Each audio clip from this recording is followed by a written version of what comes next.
মানুষের টাকায় শিক্ষা গ্রহণ করে মানুষের পাশেই যদি দাঁড়াতে না পারি তাহলে বিষয়টা কেমন হয়ে যায়। এবং 28 অক্টোবর 2023 সালে আমার গায়ে 28টি বুলেটও লেগেছিল, ছররা গুলি। এটা আমার হল সমস্যায় জর্জরিত বলা যায়। প্রশ্ন যদি একটু ভর্তুকি দেয় তাহলে হয়তো আমরা খাবারের দামটা কম রেখে মানটা একটু উন্নত করতে পারবো। আমরা সেটিকে ঢাকা বিশ্ববিদ্যালয় ছাত্রদল খুব সফলভাবে হ্যান্ডেল করে এসেছি। ডাকসুতে প্রার্থী হওয়ার যে মূল কারণটা যদি বলি, একটু পেছন থেকে বলতে হয়। কয়েকটি কারণই আসলে আছে।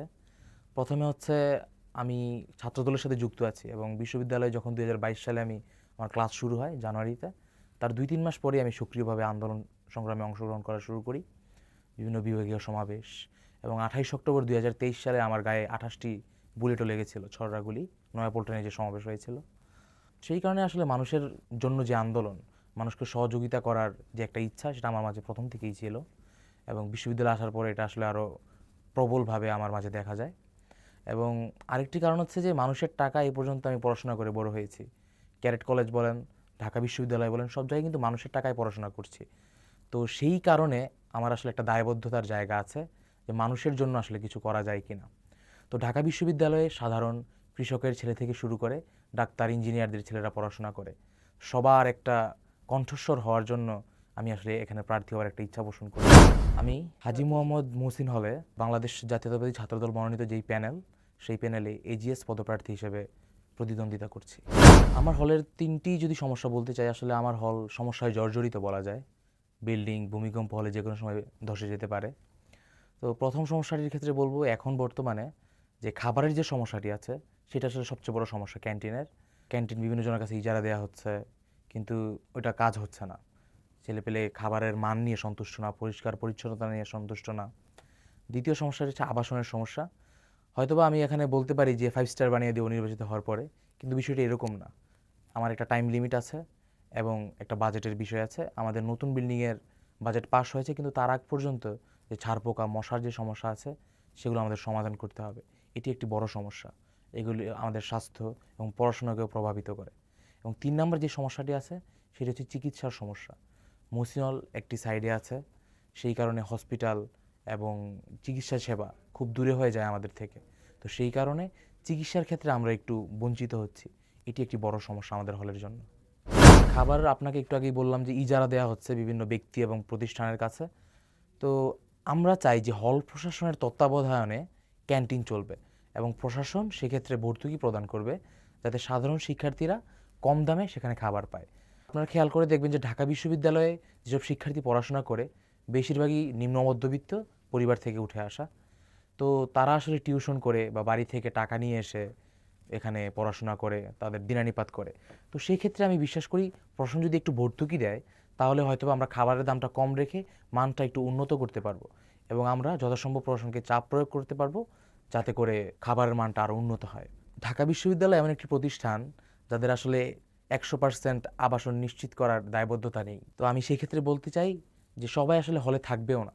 যারা হলে থাকার ইচ্ছা পোষণ করবে এবং সর্বোচ্চ সংখ্যক শিক্ষার্থী যেন হলে থাকতে পারে, তার জন্য আমাদের নতুন বিল্ডিং দরকার এবং তার চালানো কিন্তু পাস হয়েছে কিছুদিন আগে।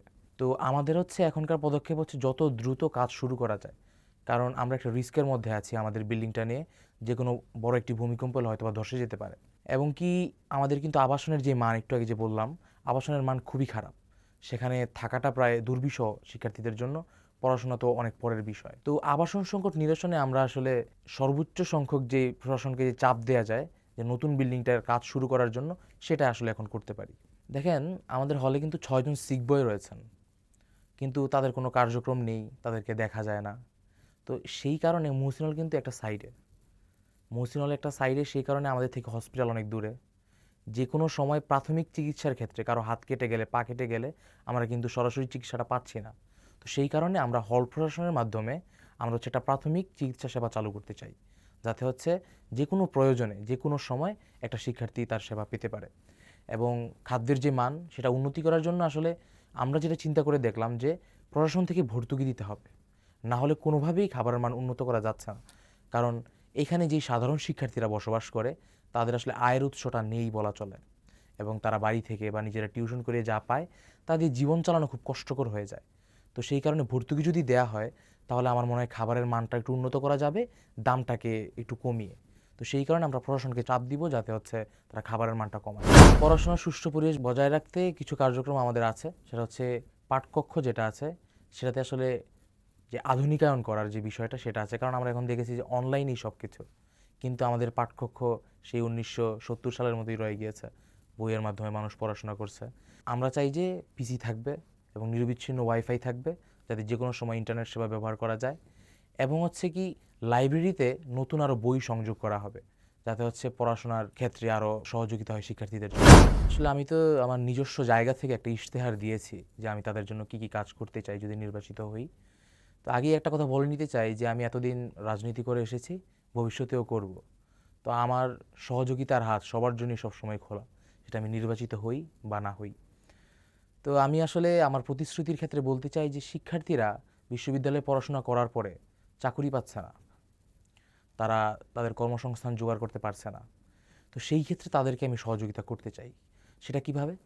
সেটা হচ্ছে আমার সংগঠনে যে অ্যালামনাই আছে তাদেরকে একসাথে করে শিক্ষার্থীদেরকে ধরেন বছরে 2 বার হলেও ক্যারিয়ার কাউন্সেলিং করা এবং তাদেরকে বিভিন্ন লিঙ্কের মাধ্যমে বিভিন্ন ইন্টারভিউ দেওয়ানো, চাকরির ক্ষেত্রে সহযোগিতা করা। এই বিষয়টা আমি মনে করি যে সবচেয়ে ফলপ্রসূ হবে।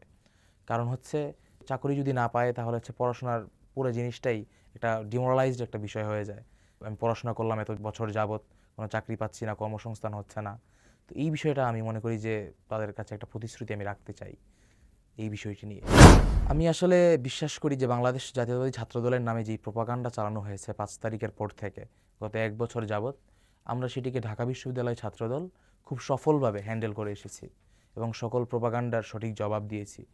এবং আমি বিশ্বাস করি সাধারণ শিক্ষার্থী যারা আসলেই সাধারণ আবাসিক শিক্ষার্থী, তারা ছাত্রদলকে খুব ভালোভাবে নিচ্ছে। এটা আমি মাঠে কাজ করছি গত 2 সপ্তাহ যাবত এবং আমি দেখছি তাদের রেসপন্স খুবই ভালো ছাত্রদলের প্রতি। তাদের কাজকর্ম, কথাবার্তা তারা যেভাবে স্মার্টলি হ্যান্ডেল করে সেটা আসলে খুবই ফলপ্রসূ হচ্ছে মাঠে আমাদের।